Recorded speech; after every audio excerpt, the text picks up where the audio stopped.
As some of you know, our current building is not Central Christian's first home. It is also not our second and not our third.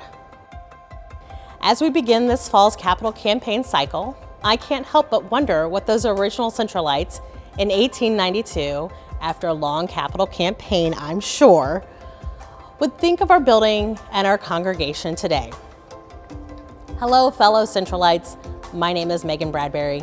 Some of you may recognize me from the choir loft. I've been a proud member here at Central Christian since I was just about a year old. And while I was not here when the building was built, I have watched the many ways it has changed and been improved over the years. In the early 1990s, when Barbara Blaisdell was our pastor, we made a decision to stay downtown and care for our building instead of moving to the suburbs, where many of our members lived. We decided not to build a new building. Our plan has been a 6-year cycle of investment, a major project every 3 years with a debt reduction cycle after that. For the next few minutes, I want to show you a little bit of what we have done over the years to keep our church a home. I am currently standing in what used to be the church office.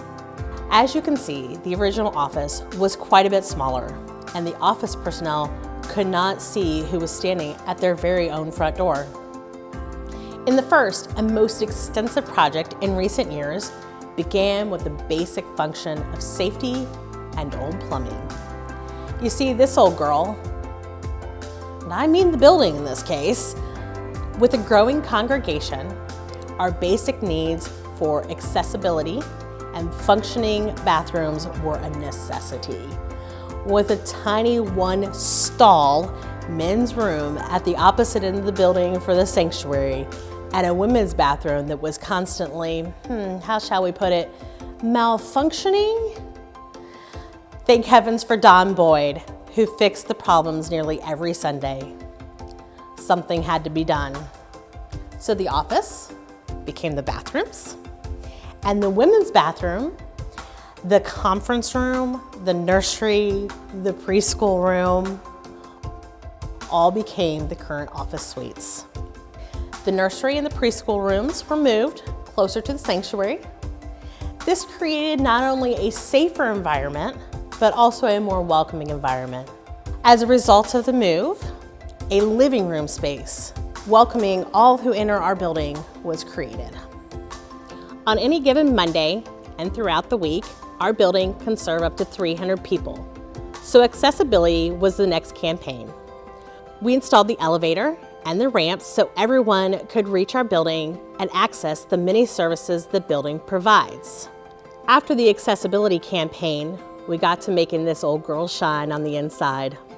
With the removal of dark floor, color changes, addition of the coffee bar, and new lighting, our fellowship hall became a warm and inviting space to gather before and after service.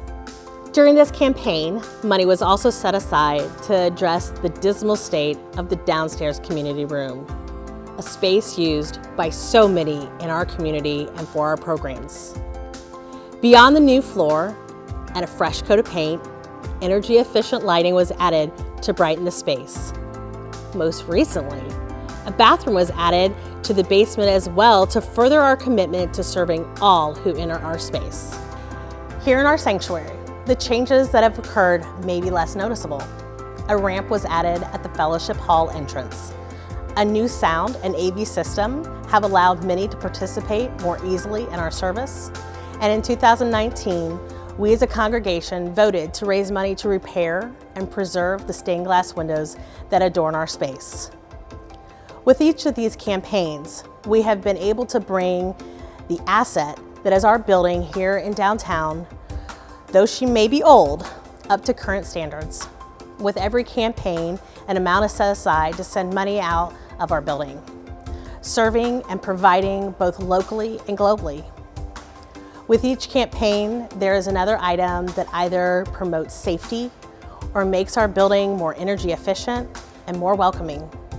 Gone are the days of having to wear jackets and cover up with blankets sitting in the pews on Sunday morning thanks to a new furnace.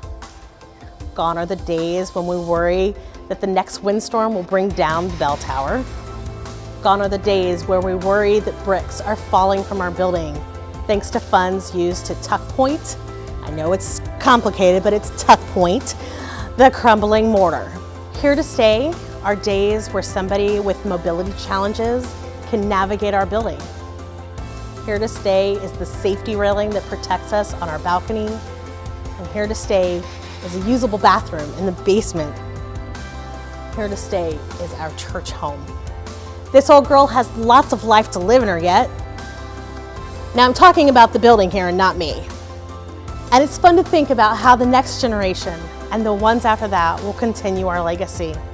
Each generation has taken a turn caring for our church home, and our capital campaign is the way that we live out our turn, our chance, our legacy along the way. I'm grateful to those who have given generously before. I'm proud to be a part of our work and legacy here at Central. I hope you will think about your legacy and how you will give back during the upcoming capital campaign season.